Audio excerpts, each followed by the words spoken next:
Que el bipartidismo, algunas comodidades del bipartidismo nos han hecho peores. Por ejemplo, yo no estoy de acuerdo en que seamos los partidos políticos los que decidamos el órgano del gobierno de los jueces. Que eso pasa, que ha pasado siempre. Entonces, es decir, yo estoy dispuesto a renunciar a todas aquellas comodidades que han hecho peor al Partido Socialista. Buenas noches. Esto era lo que pensaba Pedro Sánchez en 2014. 4 años después se despacha a gusto, repartiendo con el PP el Consejo General del Poder Judicial. El entonces candidato a la Moncloa entonaba un discurso regenerador para las instituciones españolas. Pero una vez convertido en presidente del gobierno, todo esto se queda en palabras vacías. Nuevamente, Pedro Sánchez vuelve a faltar a su promesa, un ejemplo más de que sus escrúpulos no existen, con tal de permanecer en la Moncloa a cualquier precio. Cuando le interesa, se vale del apoyo de independentistas, nacionalistas y proetarras, y en otras ocasiones de los comunistas de Podemos y del Partido Popular. Después de la ruptura de relaciones entre Pedro Sánchez y Pablo Casado, las posturas se han acercado. Lo cierto es que aseguran querer una justicia independiente, pero se reparten la tarta judicial. Eligen a los jueces posiblemente porque muchos de ellos serán los que les juzguen en un futuro. ¿Acaso hay un pacto no escrito entre socialistas y populares de no agresión por sus múltiples casos de corrupción? Lo harían para tapar sus vergüenzas. Más noticias en nuestro sumario.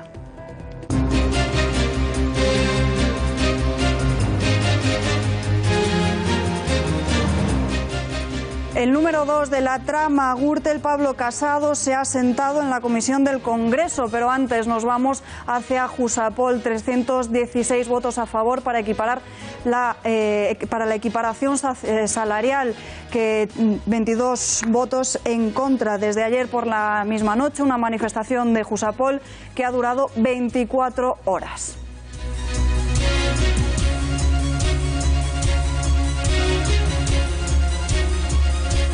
Y ahora sí, el número 2 de la trama Gürtel, Pablo Crespo, se ha sentado en la comisión del Congreso que investiga las cuentas del Partido Popular. Ratifica que todos los secretarios generales del partido conocían los papeles de Bárcenas, que él mismo repartió los sobresueldos y que el 75% del dinero que se usaba en las campañas electorales gallegas eran en negro. Y se le complementaba desde el partido con un sobresueldo mensual. No he hablado solo de políticos, creo que en su día cuando lo dije, porque así lo hice, también hablé de periodistas, también se le pagaba a periodistas. En 2040 ni gasolina, ni diésel, ni híbridos. A partir de este año no se podrán comprar, ni matricular, ni vender ningún vehículo de combustión. En 12 años es el plazo que se ponen dentro del borrador de la futura ley del cambio climático del Partido Socialista. El sector del automóvil cree que es imposible lograrlo en ese plazo y además piensan que es un duro palo al sector. Parece inminente. Fomento encamina a España hacia un modelo de pago de las autovías para el mantenimiento de la misma en esta misma legislatura. En otras palabras, antes de 2020 podríamos ver peajes en las autovías. Galicia pagaría las tasas de sus 2 autopistas estatales y también las de la autovía, como por ejemplo la A6, la A8 o la A52. El deseo del Ministerio de Fomento es aprobar el nuevo método de financiación de carreteras cuanto antes. El Partido Socialista ha registrado una moción con la que pretende que el Senado condene rotundamente la dictadura, que condene rotundamente el franquismo y cualquier exaltación de este periodo histórico en el pleno del próximo 20 de noviembre, aniversario de la muerte de Francisco Franco, una iniciativa que tiene pocas posibilidades de prosperar por el rechazo de la mayoría absoluta del Partido Popular.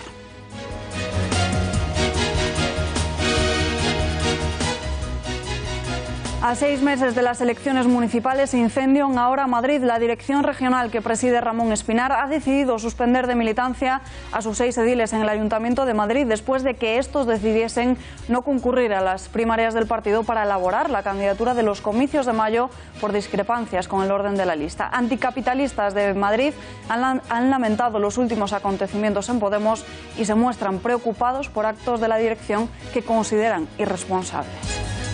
Pero yo tengo claro, y todas desde el Grupo Confederal y desde Podemos tenemos claro, que vamos a seguir trabajando para que Manuela Carmena repita como alcaldesa en el Ayuntamiento de Madrid, y no me gustaría que este tema enturbiara lo que ha sido una gestión magnífica del Ayuntamiento.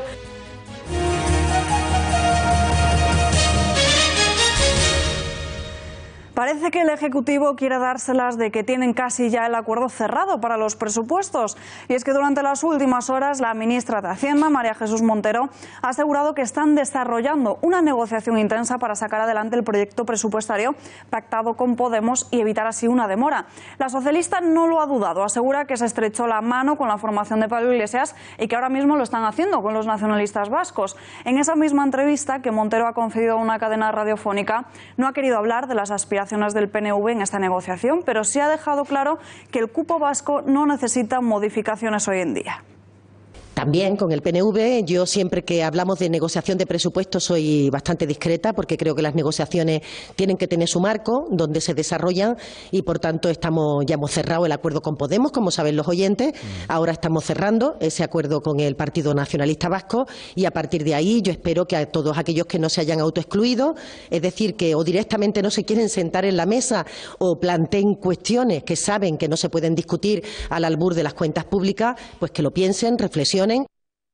Lo acaban de escuchar, la titular de Hacienda parece que lo deja claro, pero el PNV lo niega e incluso aseguran que ven lejos llegar a ese punto de encuentro.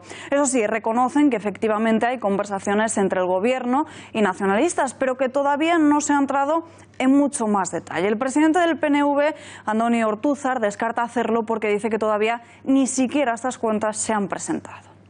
No, nosotros estamos dispuestos a hablar de presupuestos y de todo, pero la realidad es que los dos partidos catalanes que son necesarios para el tema presupuestario han dicho ya que no entra dentro de su estrategia negociarlo, ¿no? Entonces tampoco vamos a desgastarnos ni el Gobierno ni nosotros en una negociación que parece que tiene pocos visos de salir.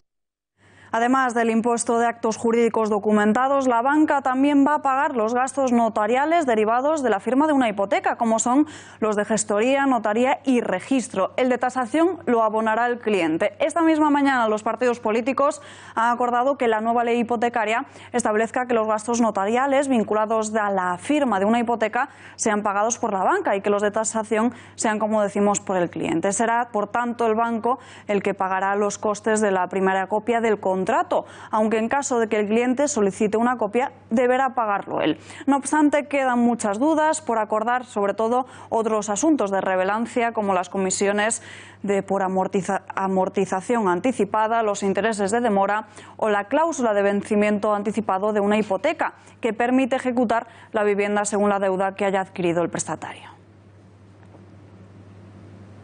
Mi compromiso de generar la vida democrática es hacer un Consejo General del Poder Judicial verdaderamente independiente del Gobierno. Pedro Sánchez quiere un Consejo General del Poder Judicial independiente, pero en las asociaciones judiciales se ha despertado una revolución. Todas ellas han mostrado respeto hacia la figura de Manuel Marchena como nuevo presidente, pero al mismo tiempo no les parece bien que a su nombre haya sido elegido sin haberse cerrado la composición del órgano de gobierno de los jueces, órgano que según la ley son los que en teoría tienen que elegir al presidente en la sesión constitutiva. Mientras tanto, en el PP y en el PSOE aplauden este acuerdo. Aplicar las leyes vigentes nunca puede ser objeto de crítica, ni me parece que quien hace críticas a este sistema como si fuese una entrega, un juego de cromos entre partidos políticos, es un flaco servicio a la democracia. Y nadie aparta a Marchena. Marchena, si sale así, será el presidente del Tribunal Supremo. Será la primera vez en nuestra historia que un presidente de sala del Tribunal Supremo pase a ser presidente del Tribunal Supremo, por lo tanto con toda la legitimidad. Defienden lo que hace 4 años Pedro Sánchez criticaba, como decíamos al inicio de este informativo. Una vez más, el presidente del Gobierno vuelve a contradecirse y en un asunto diferente a los numerosos ejemplos que ya hemos visto. Y nosotros tenemos la prueba, vean. Que el bipartidismo, algunas comodidades del bipartidismo nos han hecho peores. Por ejemplo, yo no estoy de acuerdo en que seamos los partidos políticos los que decidamos el órgano del gobierno de los jueces. Que eso pasa, que ha pasado siempre. Entonces, es decir, yo estoy dispuesto a renunciar a todas aquellas comodidades que han hecho peor al Partido Socialista. Pues a estas mismas palabras se ha referido Albert Rivera. El de Ciudadanos ha vuelto a remarcar que Pedro Sánchez está dispuesto a hacer lo que sea con tal de mantenerse en la Moncloa. Como saben, su partido, en las filas naranjas, se han desmarcado de querer negociar y hacer un reparto en la justicia. No tengo muchas esperanzas de que el Partido Socialista del sanchismo deje de ser sanchismo. El sanchismo es básicamente cualquier cosa para seguir en el poder. Y si tiene que prometer indultos y si tiene que ir a la cárcel a negociar, pues lo hace, ¿no? Por tanto, tengo pocas esperanzas de que el sanchismo cambie su criterio, pero sí que creo que el Partido Socialista se tiene que mojar en esa votación. Puede haber un antes y un después, después de esa votación para el Partido Socialista Obrero Español en la historia de ese partido. No tenemos necesidad. Los fiscales tienen que hacer su trabajo, los jueces tienen que hacer su trabajo y el Poder Ejecutivo tiene que estar lejos y asegurarse que tengan recursos económicos, presupuestos e independencia para trabajar. Ese es nuestro modelo de sociedad. Ese es el único modelo de regeneración que hoy queda encima de la mesa. No han sido los únicos reproches que se han llevado desde la formación de los nacionalistas vascos. También lo han hecho en el PNV. Dicen que es un reparto de cromos, sin transparencia alguna, con falta de rigor y con la duda de que esto beneficia a la justicia. Voy a criticar un acuerdo. Los acuerdos son legítimos y toda la vida llevamos reclamando acuerdos. No voy a criticarlo porque a nosotros se nos haya excluido. Yo solo haría la reflexión de si este tipo de proceder, esta manera en la que se ha hecho con muy poquita transparencia, en la que parece, yo no sé si lo es, pero parece más un reparto de sillas y un intercambio de cromos que otra cosa. Es un ejemplo más de la incoherencia del propio Pedro Sánchez, que como hemos visto hace 4 años decía totalmente lo contrario. Hoy se reparte el Poder Judicial, a juicio de muchos, para tapar sus vergüenzas. Pero ¿dónde está el origen? Editorial con Rafa Núñez Huesca.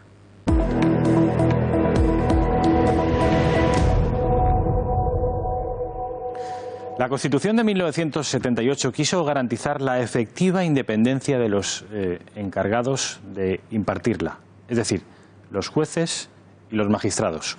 Uno de los títulos, de hecho, de esa Constitución es del Poder Judicial, habla literalmente del Poder Judicial, y que dice en su artículo 117.1 de jueces, habla de jueces independientes y sometidos únicamente al imperio de la ley. Únicamente, es decir, ajenos a toda tentativa de intromisión por parte de los demás poderes del Estado. Y a tal efecto se creó el Consejo General del Poder Judicial, integrado por jueces elegidos por jueces. 12 de los 21 miembros integrantes del Consejo General del Poder Judicial eran escogidos por jueces. 12 de 21, más de la mitad. El resto, es verdad, eran elegidos por ambas cámaras. Pero todo cambió en 1985, con el gobierno de Felipe González, que derribó el muro de protección constitucional de la independencia judicial. ¿Cómo lo hizo? Muy fácil, impidiendo que fueran los propios jueces los que escogieran a los jueces integrantes del Consejo General del Poder Judicial. Desde aquel momento, todos los miembros son elegidos por los políticos. Un sistema aberrante que erosiona la división de poderes y que desacredita el sistema judicial español, último baluarte del Estado de Derecho. Hoy este sistema tóxico está, desgraciadamente, absolutamente consolidado. Los grandes partidos, como lo han visto, se reparten con un intercambio de cromos a los jueces que, en muchos casos, acabarán juzgándolos a ellos mismos cuando se corrompan. Cambiar esto es, junto con un sistema territorial que ampara y promueve los regionalismos, una de las prioridades de nuestra democracia, Alba. Prioridad para la democracia, pero no parece para algunos partidos políticos. Gracias, Rafa. Gracias.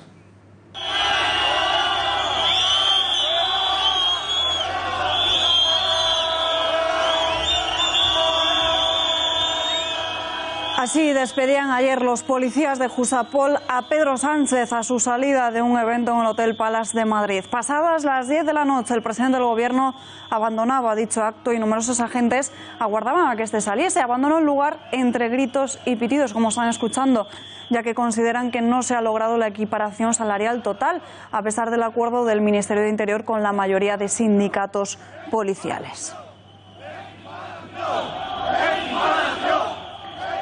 24 horas de manifestación en las que los agentes cortaron sobre este mediodía el tráfico frente al Congreso de los Diputados, horas antes de que esta tarde se aprobara en la Cámara Baja su iniciativa legislativa popular con 316 votos a favor y 22 en contra para regular por ley la equiparación salarial entre funcionarios de los distintos cuerpos policiales. El sábado pasado se manifestaron también en Barcelona, iniciando la marcha frente al edificio de la Jefatura Superior Policial de Barcelona, en la vía Laietana, custodiados por un perímetro policial montado por los Mossos de Escuadra para evitar incidentes.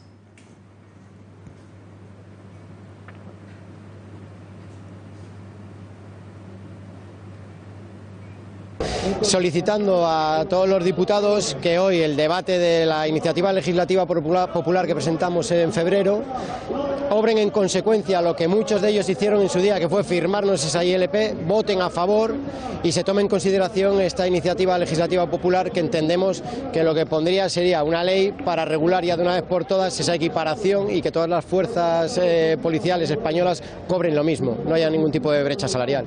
Ciudadanos y Podemos han dicho que van a votar que sí, y PSOE y Podemos nos manifestaron que, bueno, que estudiarían esta iniciativa y que hoy pues veríamos su decisión. Menores de entre 12 y 17 años preguntados por su sexualidad. El Ayuntamiento de Madrid está elaborando una encuesta a casi 10.000 alumnos de 126 centros públicos, concertados y privados de varios distritos de la capital, en el que se les plantea cuestiones sobre su sexualidad, las relaciones sociales y sus hábitos de vida. Entre las preguntas que se hacen destacan, por ejemplo, una de las que se pregunta si el menor está informado de temas sexuales y reproductivos, teniendo la opción de responder no o sí por amigos, centro escolar, internet o familia. La siguiente: ¿te consideras activo sexualmente? Con 4 opciones de respuesta. Sí, con varias parejas. Sí, con una sola pareja. No, no tengo oportunidad. No, no lo considero prioritario. Veamos otra de las cuestiones que plantean. ¿Consideras o que realizas o has realizado prácticas de riesgo? Y ya la última de ellas, en la que se pregunta por los gustos con respecto a las relaciones sexuales. Y las respuestas son las siguientes: me gustan las relaciones sexuales que practico, soy respetuoso con la otra persona, me gusta experimentar y a veces me crea problemas, no estoy a gusto con las relaciones sexuales que practico, me gusta experimentar aunque acepto el no de otra persona, me gusta que las relaciones sean como yo las pienso, o me gustan, por último, que me propongan cosas nuevas.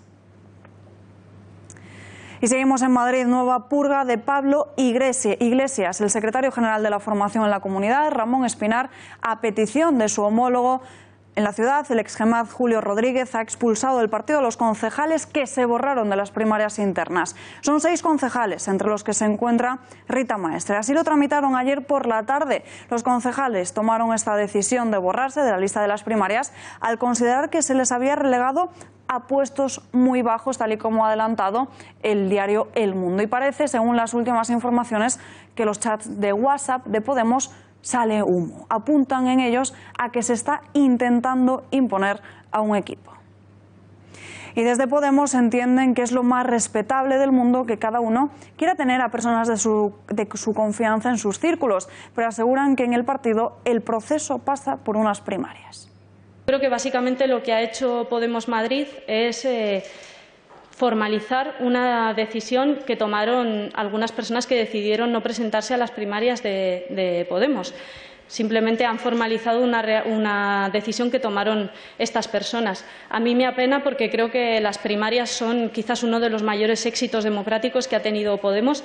A mí me entristece, pero yo tengo claro, y todas desde el Grupo Confederal y desde Podemos tenemos claro, que vamos a seguir trabajando para que Manuela Carmena repita como alcaldesa en el Ayuntamiento de Madrid, y no me gustaría que este tema enturbiara lo que ha sido una gestión magnífica del Ayuntamiento. Tiempo de análisis. Hablamos ya con el analista político Asís Timmermans. Señor Timmermans, muy buenas noches. Muy buenas noches, ¿qué tal? La renuncia de presentarse a las primarias y la posterior sanción por parte de Podemos es la evidencia de que sigue habiendo una división interna entre rejonistas y afines a Pablo Iglesias. Bueno, sí y no. Yo creo que es la evidencia de que hay gente que quiere escapar del hierro de Pablo Iglesias, que es absolutamente, que pretende someter cada detalle del partido. Y bueno, en las cercanías, digamos, de esa eventual candidatura de Íñigo Errejón, pues esa pequeña rebelión, bueno, pues lo que revela es eso, ¿no? Es decir, que quien se mueve no sale en la foto y que Pablo Iglesias y su fiel ejecutor Echenique no están dispuestos a tolerar ninguna disidencia. Entonces se han sumado, digamos, Rita Maestre y compañía, pues a un proyecto que creen ganador ante la ausencia de candidatos, que es el proyecto de Manuela Carmena. ¿Por qué Julio Rodríguez es uno de los candidatos favoritos de Iglesias y no ha hecho otra cosa que fracasar en su intento de ser diputado? Pues es una cosa peculiar, pero yo daría dos claves entre otras. En primer lugar, esa clave que te he dicho, y yo lo dije hace años, es decir, que la relevancia de alguien en Podemos no depende de su éxito ni de su cargo orgánico, sino de su cercanía con el gran líder Pablo Iglesias. Y en segundo lugar, la condición de Julio Rodríguez, es decir, quien conoce la psicología de Pablo Iglesias sabe que contar con un militar, no de prestigio, porque Julio Rodríguez no tiene ningún prestigio, sino todo lo contrario en las Fuerzas Armadas, pero con un militar que ha sido jefe del Estado Mayor del Ejército, con lo cual es simbólicamente eso que llegue al poder una persona que ha sido jefe del Estado Mayor del Ejército, simbólicamente es esa posibilidad muy del estilo chavista de lograr el apoyo de las Fuerzas Armadas como el pueblo en armas, y estas ilusiones de Pablo Iglesias, que pueden parecer muy lejanas y muy irreales, pero que tienen un punto político importante para él. Julio Rodríguez es un desastre, aparte de, repito, de una persona con un prestigio nefasto, con una prensa nefasta en el Ejército, pero es muy importante simbólicamente para Pablo Iglesias. ¿Le puede pasar factura ahora a Madrid en las próximas elecciones?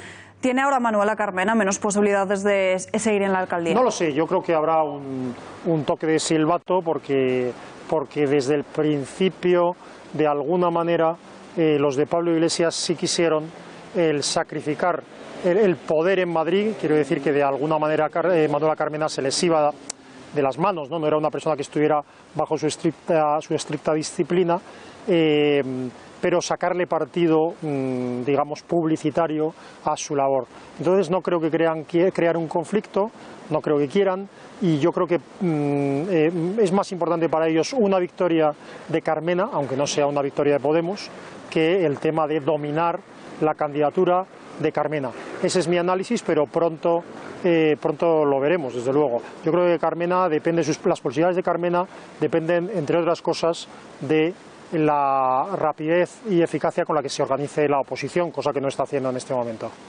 ¿Está más discutido que nunca el liderazgo de Pablo Iglesias?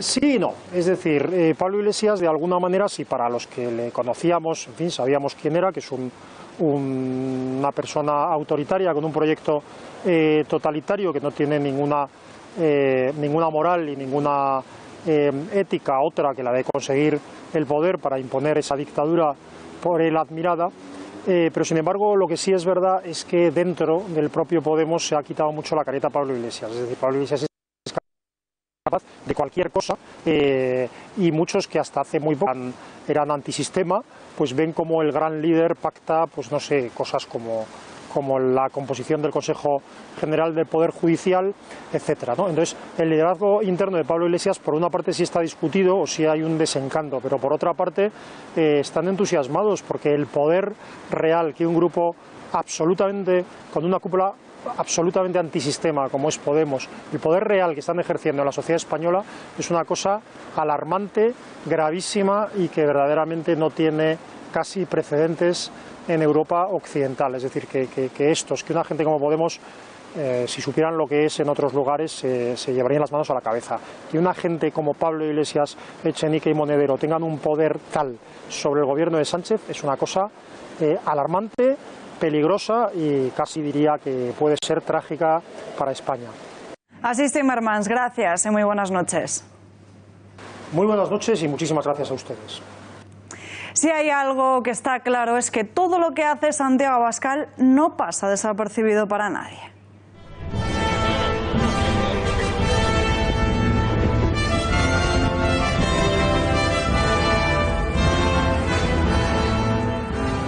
Lo último, verle a lomos de un caballo reconquistando Andalucía. Se trata del spot de la formación que presentan en el perfil de Twitter del partido con el texto de la reconquista comenzarán las tierras andaluzas. 23 segundos que no han tardado mucho en dar la vuelta en las redes sociales.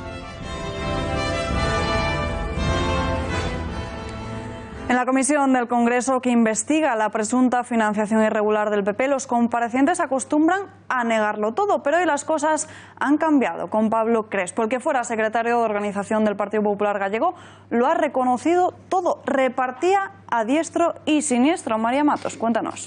Pues sí, el considerado como número 2 de esta trama Gürtel, que recordamos se encuentra en prisión, ha respondido a prácticamente todas las preguntas, algo que no es habitual. Y he dejado titulares muy importantes. El principal, confirma que en el Partido Popular se cobraban sobresueldos, pagos en dinero negro, para que los políticos no perdiesen su nivel económico al entrar en el Partido Popular.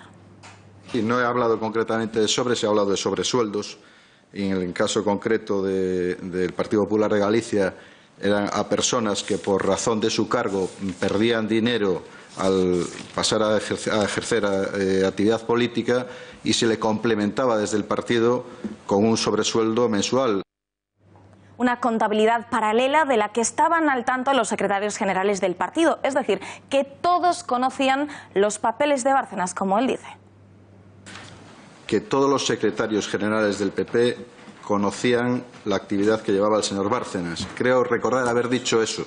He hablado de los secretarios generales del PP, el señor Rajoy ha sido secretario general del PP, y creo recordar también que en esas declaraciones dije algo parecido a que bajo la dependencia orgánica del secretario general del PP, y eso está en los estatutos del PP, que son públicos, está también las áreas de tesorería. Un dinero negro que servía para financiar campañas electorales. Concretamente, un 65% de los ingresos que venían de esa caja B se llenaba con donaciones no declaradas de empresarios y simpatizantes. Y fíjense en cómo Pablo Crespo elude responder si Rajoy cobraba o no sobres ilegales. ¿Cobraba el propio señor Fraga sobresueldos? No. ¿Y el señor Cuiña? Tampoco. ¿El señor Mariano Rajoy? ¿El señor Pío Cabanillas? ¿José Manuel Barreiro? Yo, ¿cómo voy a saber si el señor Mariano Rajoy cobraba sobresueldos?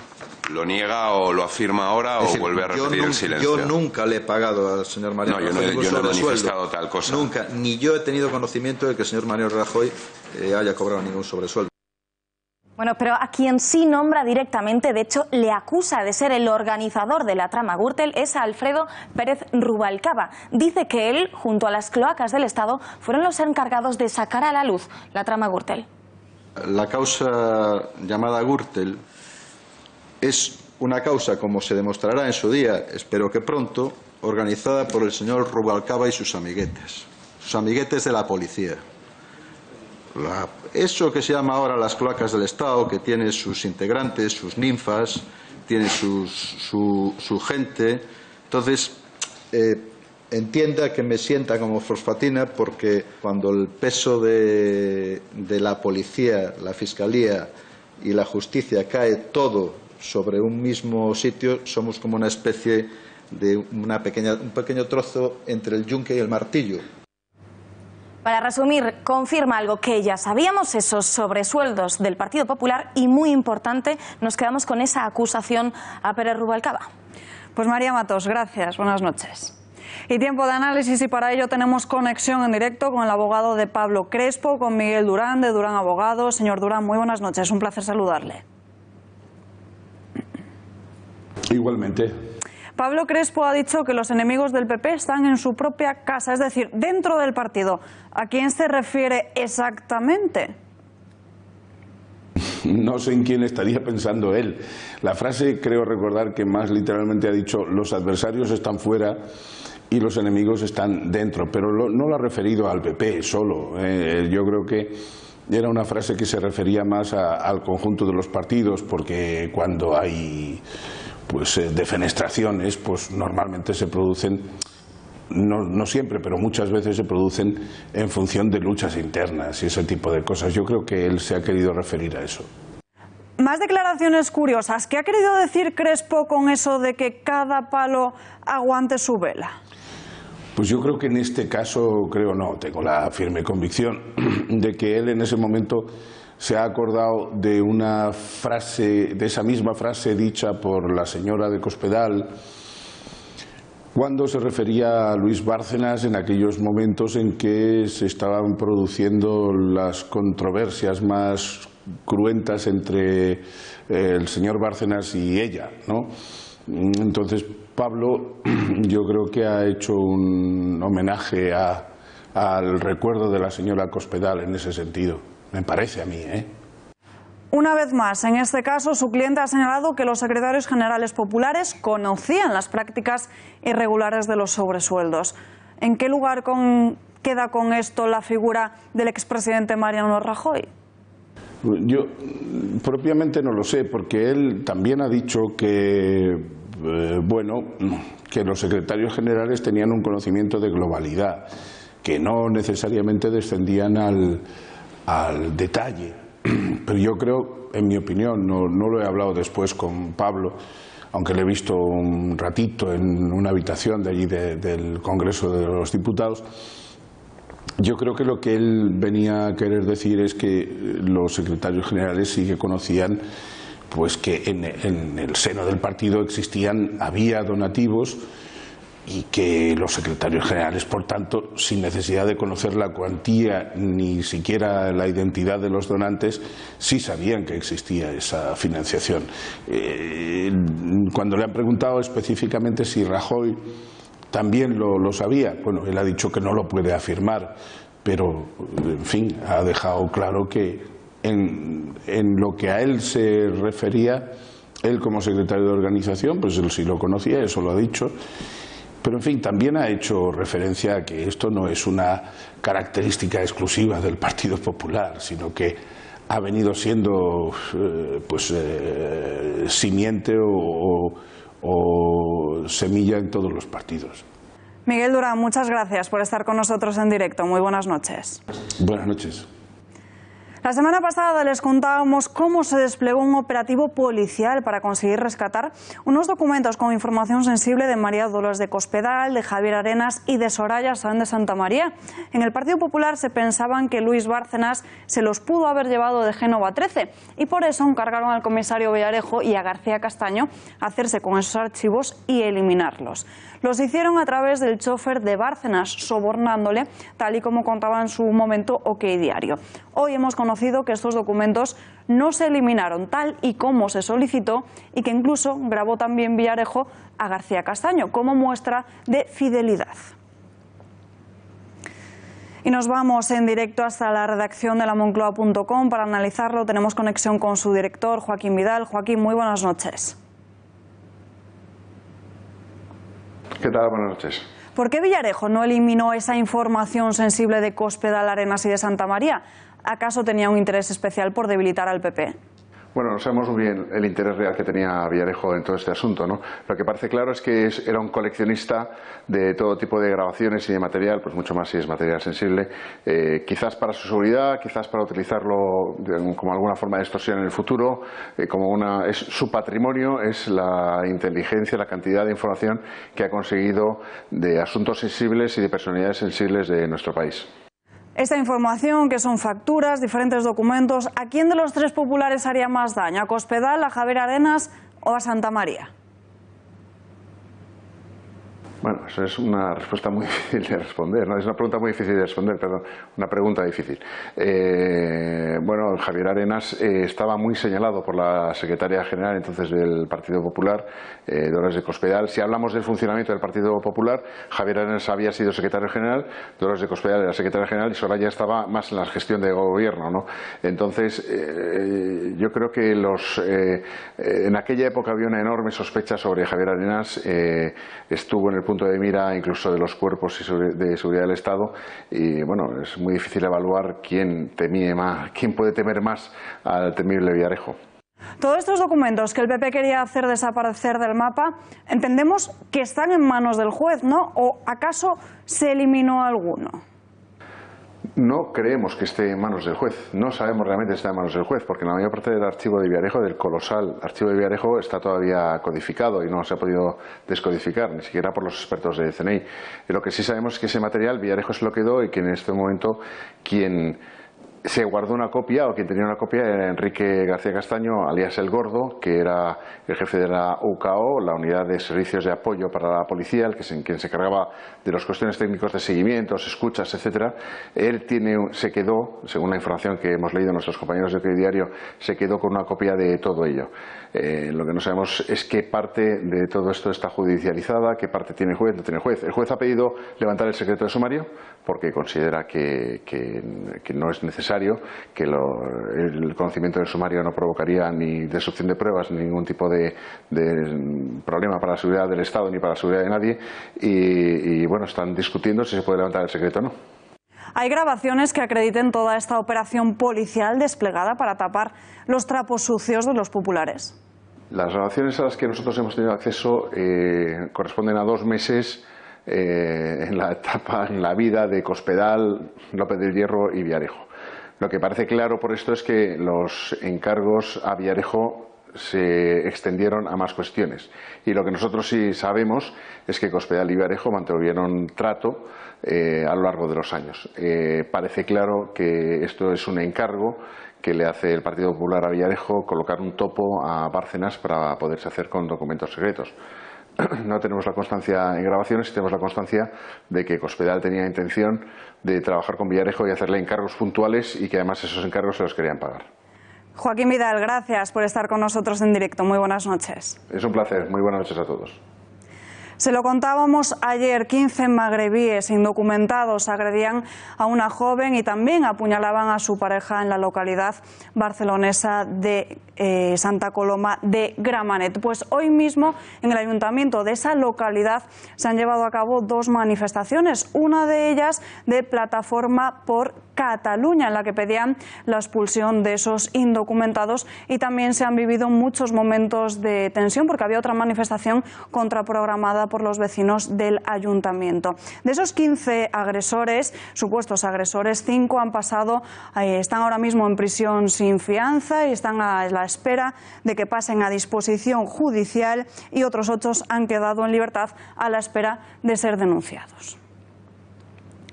Lo hizo también Albert Rivera, rapapolvo y golpe de realidad, por fin en TV3. Vicent Sanchís entrevistaba en la noche de este domingo a la líder de Ciudadanos en la región catalana, Inés Arrimadas.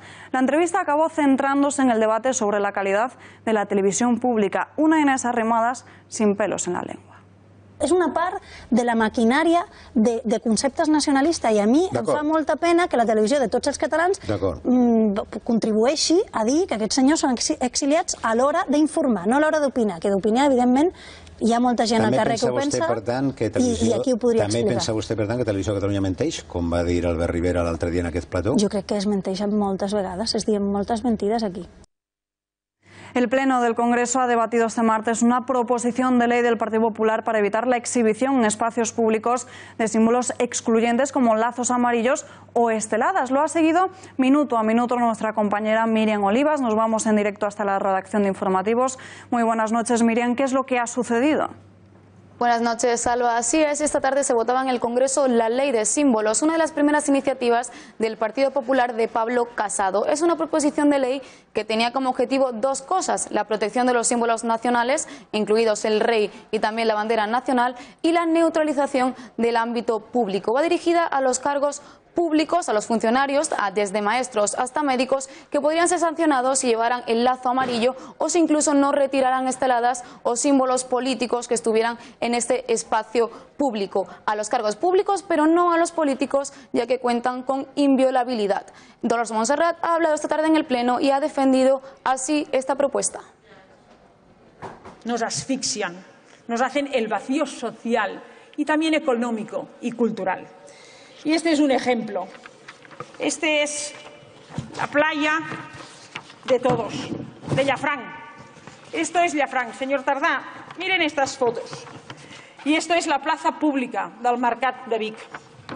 Este es un espacio que es de todos. Hoy decir no a la tramitación de esta proposición de ley es decir que nos quieren fuera de nuestros pueblos. No creo que los diputados socialistas toleren y les guste lo que ustedes están viendo. Por esta razón, es una oportunidad única la aprobación de esta proposición de ley, porque es una oportunidad única de todos los demócratas.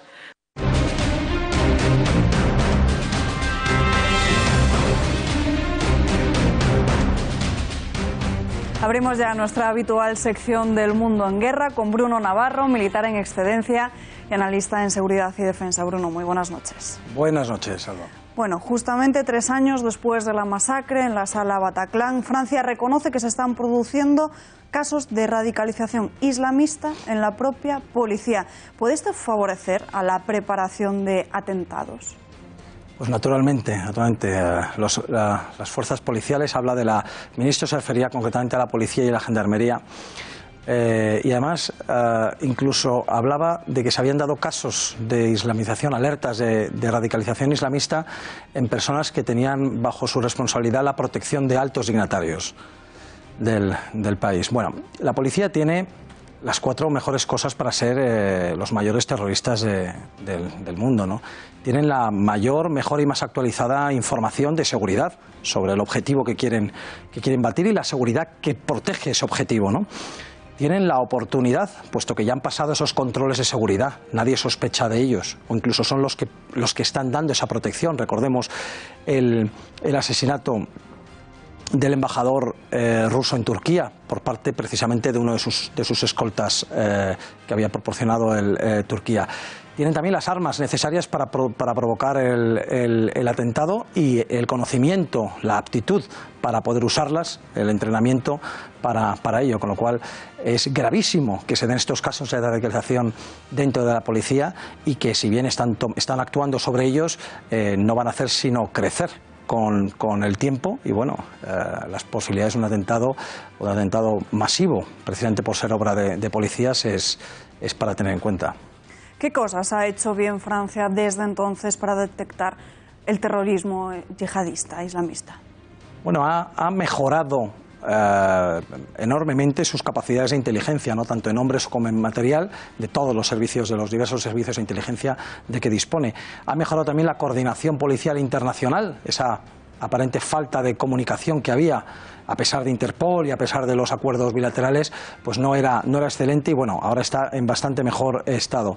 Y también ha mejorado ya en la parte táctica la capacidad operacional de sus unidades de intervención. Todos hemos visto, porque hoy todo se graba en las intervenciones policiales de los equivalentes a los GEOs o a la WEI españolas, pues que tienen los franceses, ¿no? El RAIDS y como en esas intervenciones pues en ocasiones no han sido precisamente lo más adecuadas posible o lo que uno podría esperar de ese tipo de unidades, ¿no? Esas unidades también han mejorado sus capacidades para ponerse un poco al nivel que tenemos precisamente aquí en España. Pero hablando de lo bueno, yo casi hablaría de lo malo, ¿no? Es cierto que gracias a estas cosas ha descendido el número de atentados, aparte de otras causas externas, el número de grandes atentados en Francia, pero ha aumentado exponencialmente lo que se llama la violencia sin fines lucrativos, la violencia por violencia, la violencia no para robar, ¿de acuerdo? La violencia islamista, me refiero, en las calles, ha aumentado de forma exponencial ¿Por qué? Pues porque hay una tasa de musulmanes muy elevada, cuanto más elevada es la tasa, mayor es la tasa de radicalizados y más radicalizados son. Esto crea un fracaso político de grandes proporciones y digamos que hay dos ramas en esta. Una es la fractura social evidente que hasta el ministro de Interior saliente ha reconocido, ha dicho que la situación está muy degradada en Francia. Es una situación de violencia con unas 400 no-go zones, esas zonas donde el Estado de Derecho, el Estado francés no tiene control y no se vive ni se rige, esas 5 millones de personas que viven en esas no-go zones no se rigen por los principios ni viven de acuerdo al gobierno, al Estado francés y a las normas de convivencia francesas. Y por otro lado, y esto no hace sino crecer, y por otro lado el riesgo de atentados naturalmente por la radicalización, la infiltración en la policía y porque ya han anunciado también que de aquí a 2019 van a salir a la calle 450 terroristas islamistas. Ya les toca empezar a salir. 450 en las calles. Con lo cual, el mayor peligro ahora mismo es la conjunción y la alianza entre las bandas salafistas que dominan los barrios, las no-go zones y los barrios más degradados musulmanes de Francia, los terroristas yihadistas que ya están y los que salen de la cárcel y las bandas de narcotraficantes. Eso ya está empezando a suceder y cuando esto sucede del todo, pues la situación va a ser terrible. Como decía El Fígaro recientemente, parece que los gobiernos franceses lo único que hacen es tapar las brechas. Esto podríamos decirlo también para los nuestros, ¿no? Tapar las brechas más visibles rezando para que lo peor no llegue a suceder. ¿Se pudo haber evitado que murieran más de 100 personas si hubieran dado permiso para intervenir a los militares con armas largas? Pues en Bataclan fallecieron 90 personas, aparte de los terroristas. No todas eran salvables porque cuando empezaron los atentados, desde que entraron los terroristas en Bataclan empezaron a matar lentamente, pero empezaron ya a matar, con lo cual no todas las víctimas eran salvables.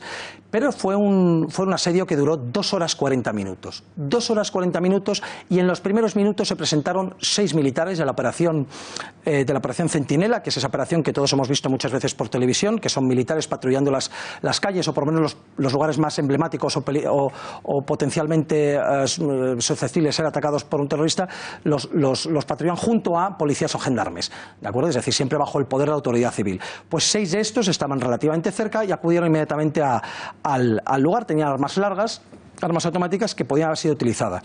Bueno, fusiles de asalto. ¿Qué ocurrió? Pues que pidieron autorización para entrar, la policía pidió autorización para que entraran con ellos en Bataclan, en vez de esperar, como se esperaron 2 horas 40, entrar inmediatamente y se negó esa entrada.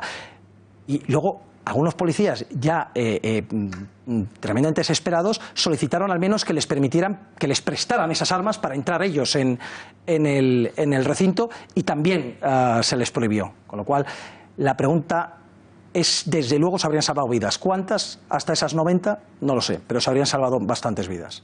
Con el auge del yihadismo en Europa, Bruno, ¿dirías que hay una reacción ciudadana a pesar de todos los obstáculos que pone la clase política? Sí, yo creo que la vemos todos los días, ¿no? No solamente la hay en el este de Europa, esa reacción que de esos países, esa reacción a nivel gubernamental, no a nivel de la sociedad entera, de una mayoría de la sociedad, de las sociedades de Europa del Este, pero también Europa del Oeste. Europa del Oeste, o en el occidente más occidental, ¿no? Tenemos a Trump, tenemos el Brexit, en el que ha influido bastante todo este tema migratorio y de terrorismo, tenemos el nuevo gobierno italiano y tenemos el aumento, el auge, el crecimiento de partidos políticos identitarios que quieren acabar con esta situación. El problema no es que haya una reacción, el problema es si la reacción llegará tarde, porque el tiempo se nos agota y si la reacción llega tarde, al final lo que ocurre es que no se podrá evitar el conflicto civil. Si esperamos más, el conflicto civil será inevitable y contra el islamismo, y aparte del conflicto civil es que ese conflicto civil se puede llegar a perder, es decir, podemos perder esta guerra. Y ya por último, Bruno, ¿hay posibilidad de que en España se produzca un atentado similar teniendo en cuenta que estamos todavía en nivel 4 antiterrorista? Y lo que te rondaré, Morena, sí. Va a durar, porque esto es lo que solemos decir cuando decimos ¿quién le quita el cascabel al gato, ¿no? ¿Quién tiene ahora las narices de bajar el nivel 4 a nivel 3? Porque al día siguiente de bajar a nivel 3 tenemos un atentado, porque un nivel 3 tampoco te evita el atentado, es decir, los niveles no evitan las cosas, ¿no? Con lo cual, si baja el nivel 3 y se produce un atentado, la persona que fue el responsable o los responsables de bajar a ese nivel 3, pues entonces esto se va a mantener y además hay razones objetivas para mantener el nivel 4. ¿Esto significa que puede haber un atentado? Naturalmente, pero vamos, hasta el Ministerio del Interior, el Gobierno lo reconoce siempre, ¿no? La seguridad perfecta, la seguridad 100% no existe, pero es que además en España se dan todas las condiciones para que la situación se vaya degradando y empeorando cada vez más. Es día tras día, mes tras mes, año tras año, la situación va siendo, a mi modo de ver, peor y más fácil que se produzca naturalmente otro atentado. Grandes, pequeños, pero más atentados. Pues Bruno Navarro, muchísimas gracias por estar un día más con nosotros. Muy buenas noches. Buenas noches. Y nosotros nos despedimos ya, como siempre les dejamos con Tiempos Modernos y después El gato al agua, pero ya lo saben, les espero mañana a las 8:30 con más información. Que tengan una buena noche. Hasta mañana.